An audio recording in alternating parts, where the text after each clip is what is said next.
Fellowship of the Broken, Making Sense of 12-Step Recovery by Angelo. Chapter 7. The Dreamer and the Dream. Dreaming is an ideal analogy because it's something that we can all immediately relate to.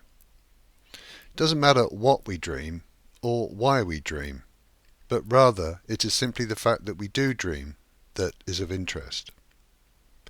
The sleep cycle takes place in 5 stages, with 2 stages of light sleep, followed by 2 stages of deep sleep, and then a final stage known as rapid eye movement, or REM. Each cycle typically takes around 90 minutes to complete, hence there are multiple cycles during a period of sleep. The REM stage gradually becomes longer with each cycle, and overall the amount of sleeping time spent in REM is roughly 25%. Dreaming usually takes place during the REM phase, and dreams are more easily recalled when we wake up out of this stage as opposed to other stages. Dreams take innumerable forms, but typically we will be in them ourselves, together with other people and all manner of places and events.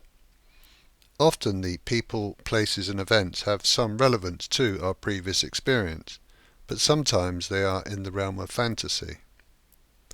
The personal self in the dream experiences thoughts, images, emotions, sensations and perceptions just as in the waking state, and reacts to everything that takes place in the dream.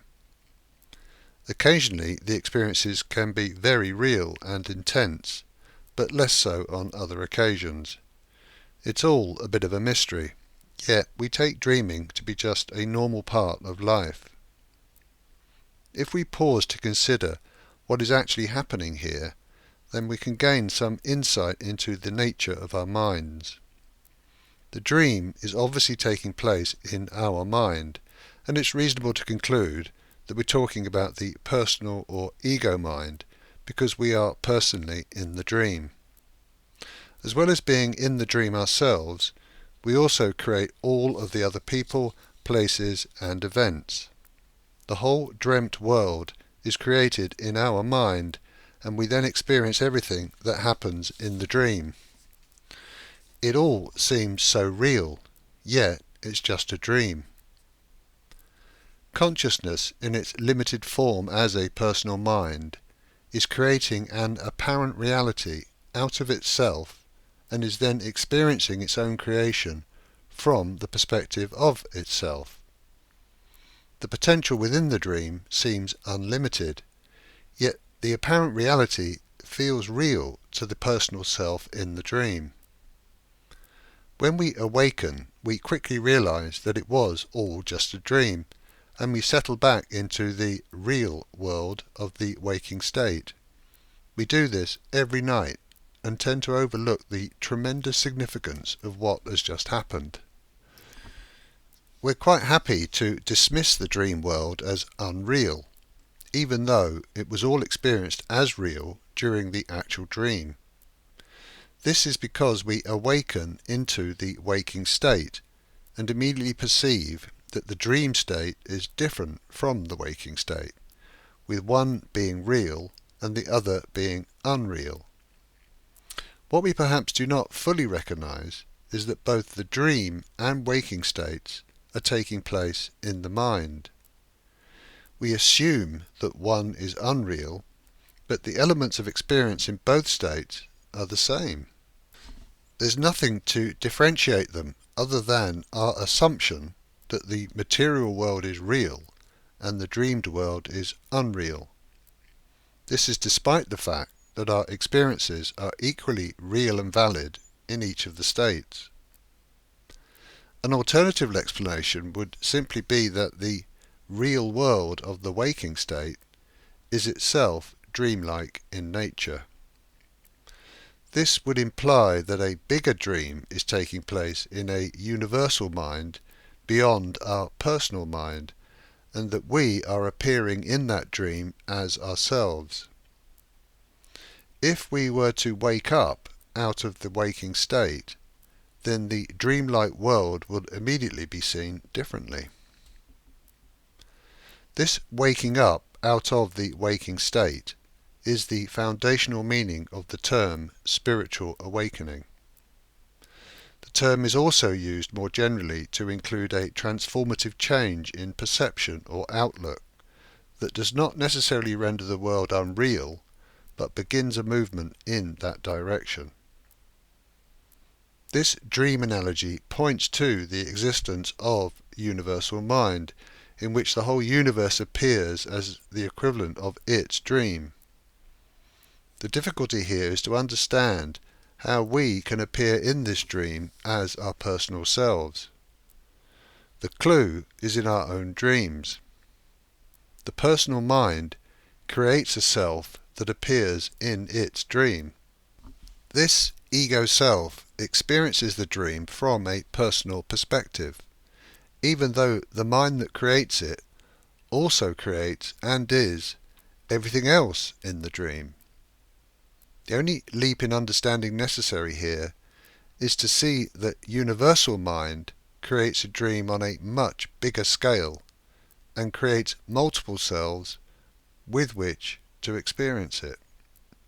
These selves are each unique, so universal mind experiences its own dream from a multitude of different perspectives. The scale is vast and the number of selves numerous, but the logic is perfectly sound. Each self in this vast dream would consider themselves to be separate and personal, but each would be a product of the one universal mind. If the personal version of consciousness were able to wake up to the true nature of its own universal mind, then the vast dream would suddenly take on new meaning. It would all be seen as a product of its own mind. The problem that now arises is to understand how we can wake up from a dream yet still be in it personally. The clue is in our own experience of lucid dreaming. The term lucid dream was first introduced by Dutch psychiatrist Frederik van Eeden in an article published in 1913 about the study of dreams. A lucid dream is a dream in which the dreamer is aware that they are having a dream. During lucid dreaming, the dreamer may have some control over the people, places and events taking place in the dream. This introduces the element of free will into the dream state and gives the dreamer some limited influence over what happens, although not absolute influence. Most people experience at least a few lucid dreams in their lifetime, and some experience lucid dreams on a regular basis. Adding this element into our analogy, we discern that in lucid dreaming, the mind provides not only a self and a world of experience, but also the free will to move about within the dreamed world and hence influence the experience. All of this is taking place within the personal mind. Using the same simple step in understanding as before, we see that universal mind creates a lucid dream on a universal scale with countless selves and experiences, all of which have free will to some extent to influence their own experience. This lucid dream, created by universal mind, is the waking state that we all perceive and believe to be real. As human beings, we have the capacity to understand that the world that we experience is a lucid dream taking place in universal mind, comprised of spirit, observed by awareness, and known by knowingness. Just understanding and absorbing this wisdom is enough to begin a gradual awakening from the waking state. We remain in the world personally, but at a deeper level we know that it's a dream within a greater reality. The more deeply we know this to be true, the more our personal ego minds will return to the true nature of consciousness. The dreamer and the dream in the personal mind are one. The dreamer and the dream in universal mind are one. Consciousness, awareness, knowingness, mind, spirit, and being are one. There is nothing else. We may perceive and believe that there is a material world, but this perception is not true. It's just a perception. And perception is ultimately a choice. Once we know how a magic trick works, we can still enjoy the show, but we now know that the apparent illusion is not real. We can choose to find out how the trick is performed, or we can continue to believe that it's magic. Likewise, we can choose to explore the true nature of reality, or we can continue to believe the illusion.